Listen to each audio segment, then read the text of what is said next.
But when you think about the Yellowstone caldera, and as they evaluate the ash, it would have covered probably 30–40% of the United States.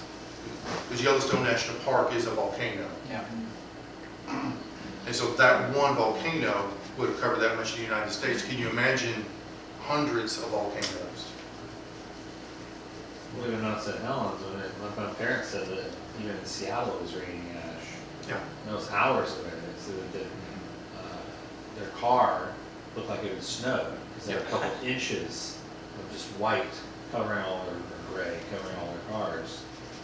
They're hours away from the actual event itself. That's just one volcano. Yeah, that's small potatoes in comparison to what we're talking about. I mean, nuclear winter. Yeah. All right, fossilization, a unique event. This is once a felt or cloth hat that was lost in a mine and set in water for a long time and was rediscovered, and it is now a hard hat. This particular boot was discovered. It dates back to this company or this time period. And there's something unique in it because as much as the boot's interesting, well, the cowboy's still in the boot. Now, as you can see here, the boot company began making boots in 1936. And so what's the oldest that this possible cowboy's leg could be was 1936. So how long does fossilization take? Millions of years? No. Right conditions. And that's the key. Oh, the kids love this one. They love the cowboy leg. And so dinosaur bones fossilize rapidly, and that's required. Water-saturated sediment comes in and fills in. And then we have this heavy rock-like material, which is what I shared with you here. Is this has been buried in the sediment. Minerals have filled into the cracks, making it much heavier than it originally was. It's undergone a lot of decay just because of the environment that it's in, but it's been able to be preserved so that we can look at it and study it here today. So really, the shape of the bone is what's been preserved by all the minerals. The bone doesn't really exist anymore? No, actually, I need to change that there. There is still bone here. Okay. There's still bone here. As this one I just passed around right here. What you felt is still, this is actual bone here. What makes it a little heavier than it normally would be is there are minerals that have filled in microscopically here. And that's what happened with petrified forest. Same basic thing, petrified trees. Yeah. As you're digging in a site, how do you know, okay, it's now safe to use the shovel? Uh-oh, no, we need to go to the brush. No, we need to do this with a toothbrush. The guy I work with tells me, slow down, be careful, don't hit anything. So I've hit a few things. You have to be careful.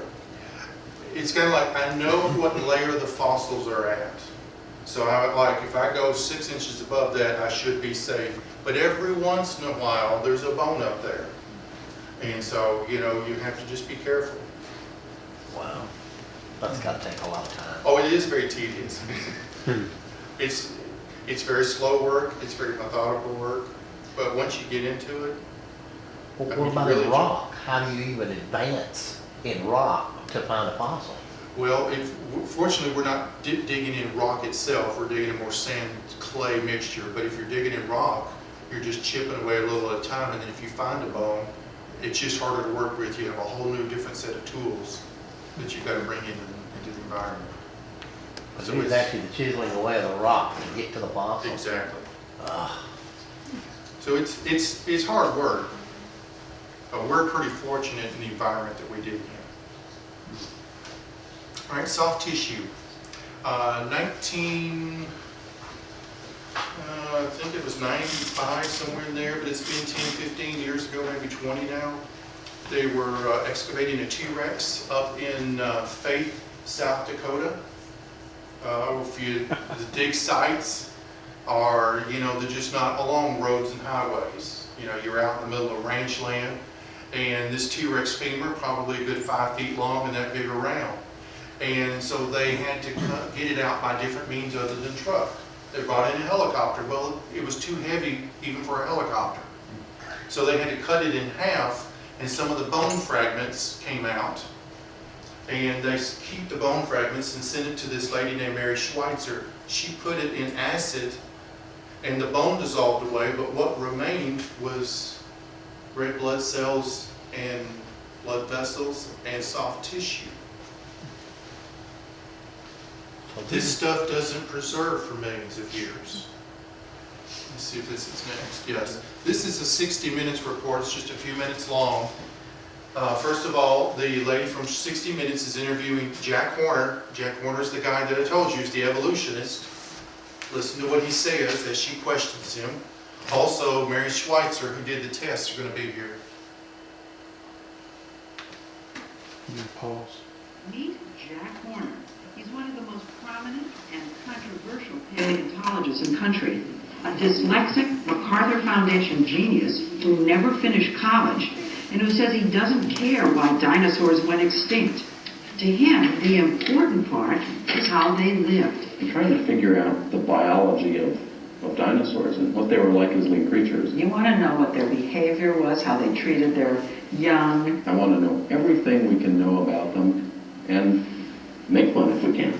Horner's practice of breaking dinosaur bones apart and sending the insides to Mare Schweitzer has landed the two of them at the center of one of the biggest controversies paleontology has seen in years. She said she dissolved the bone away and there were blood vessels, and I was like shocked. How could that be? How could that be? That's right. See the long vessel right there? Is that a blood vessel? This is a blood vessel. You see the branches right there? And look at all of them. So consistent, over and over and over again. We do this bone and it comes out and I get excited every time. I can't help it. I mean, 80 million years old. So they weren't cold-blooded at all. I don't know that they can determine that from this, for sure. There's still a lot of debate as to whether they were or weren't. Question I ask you first of all is, why was Jack Horner shocked? Because there shouldn't have been any, Should have been any tissue. Inorganic matter. yeah. He knew there shouldn't be there. Actually, as it turns out, this is not an isolated case. In fact, where we dug at, there's another ranch in the area.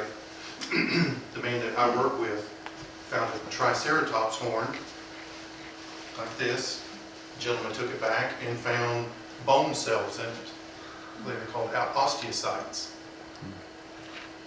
This is becoming more and more prevalent, that this soft tissue is in the bone and preserved. Yes, Joe? When were the mammoths supposed to have been around? Like the woolly mammoth? The mammoths would have been part of coming off the ark and would have lived during the Ice Age. Okay. Probably went off. There's a little bit of discussion as to how their bones were preserved. It is believed that a lot of the winter storms, because of the onset of the Ice Age, was what brought about their burial. They also find some isolated pockets of I'll say quicksand. As the floodwaters receded, it would have left these pockets of moisture, and the animals probably would have gotten buried there as well. But that would have been after the flood, after the waters ultimately receded. I just wondered where they fit In the scheme of things. Yeah, there's a special on the National Geographic Channel Sunday night about mammoths, where they dug one up and they found all this tissue. Mm-hmm. Oh yes, they're finding soft tissue. And it showed them like picking up hair and looked like flesh. Oh yeah. I don't know that they're literally making mammoth steaks, but but there is that idea. I'm not eating one. I don't want one. Yeah, I had a question. Yes, sir. And again, and forgive me if this is going back, but okay, we're talking about the flood and the destruction of the animals. How does that play into the ark, though? Why did they make it off? Why are there not two of every kind, triceratops and mammoths and They would have gone extinct like a lot of animals have gone extinct. I believe they did come off the ark. I do believe the dinosaurs were on the ark, came off the ark. We don't have mammoths today either, so you've got a lot of animals that once were living that are no longer living. We even have a lot of animals today that are on the verge of going extinct. the way I understand it, and the way I see it, is that they just simply went extinct like any other animal would have. So if you had a triceratops running around Williamson County, you might want to have extinguished it if you were living in Williamson County around that time. In other words, there's no scientific factors you're per se. You just said, you know what, we don't want Yeah. Tyrannosaurus rex living in our community, and they killed them off, or they just went extinct by I think, natural factors? no, I think man had a lot to do with it, you know. I would say pre-flood conditions and post-flood conditions, those are two different worlds. Then you have an ice age coming along, and I don't know if dinosaurs were very susceptible to diseases during that time period as well. Certainly, as you're talking about, I think you're alluding to a good point, is that man, we sit here today and we see a dinosaur running around Williamson County. We're all running. Yes, we've got something to talk about. But you go back 1,000 years ago, it's just an animal. There was no field of paleontology, so it's just an animal. These craters that are all over the earth that are just enormous. Some of them are, a mile wide and however deep. Could that be because of ejecta out of these volcanoes back then during this time, or do they think that we were really hit by these gigantic asteroids that for some reason we haven't been hit with yet? I haven't studied much on that, so I'll just give you my thoughts. I think there likely are meteors coming from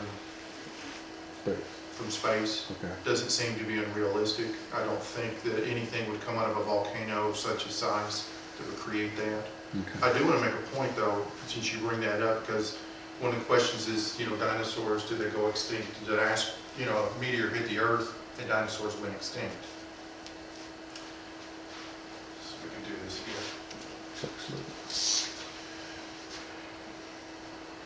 When we talk about rock layers, when I'm out west, you may have noticed in the pictures, you've got different types of sediment in here, and I'm just showing kind of the difference here. And let's say I find this is a bone layer right here. The bigger one was easier to work on, wasn't it? And let's say that's a bone layer right there. There's a layer that we even have it on our site called iridium.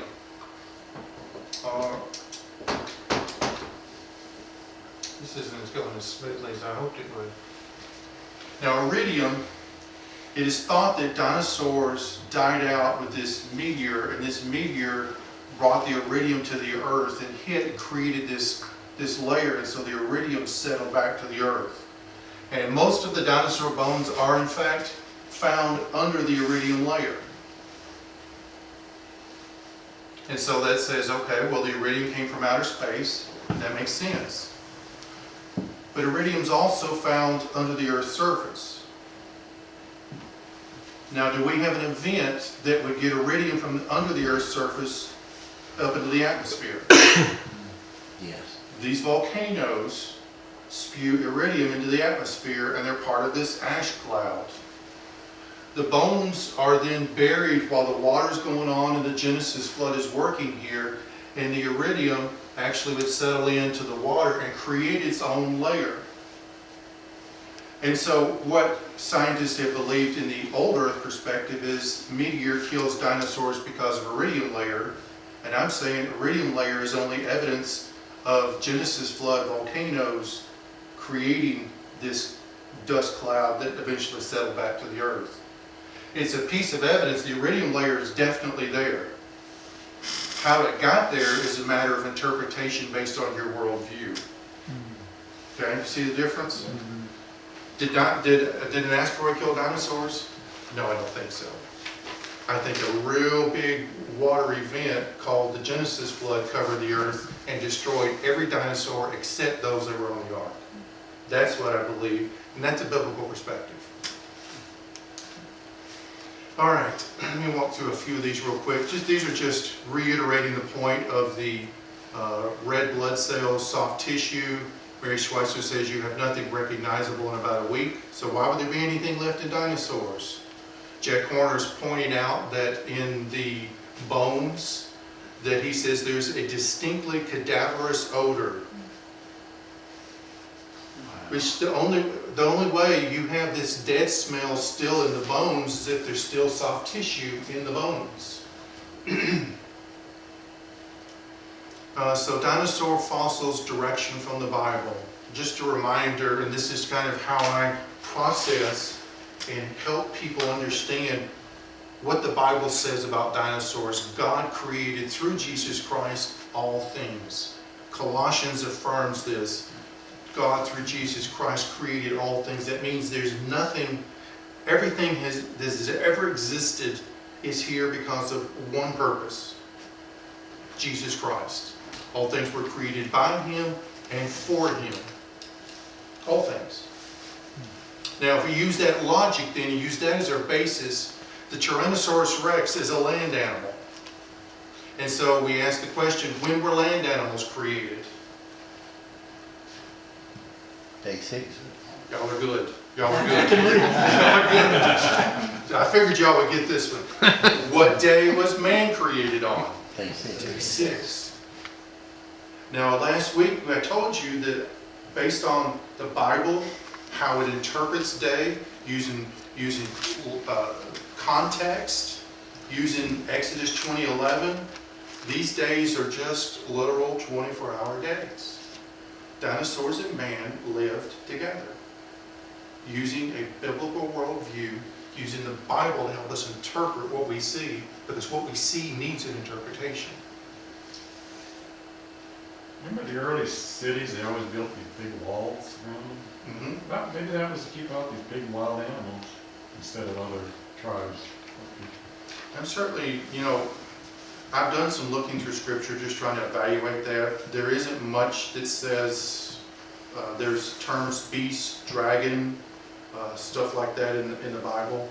I think people wind up living away from these type of animals.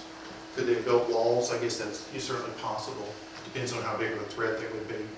Another point I was going to make about the animals that went onto the ark. God's the one that brought the animals to Noah. He ain't going out picking and choosing.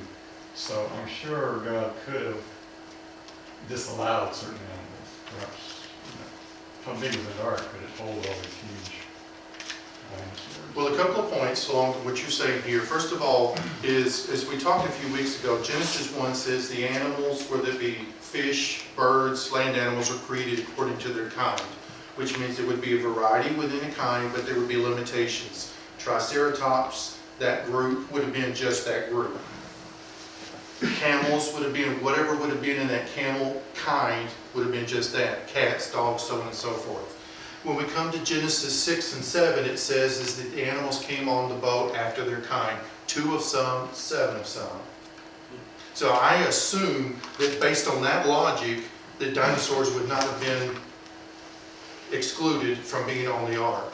So how big were the dinosaurs and how big was the ark? Well, I actually believe this estimate here of the ark itself is a little bit small.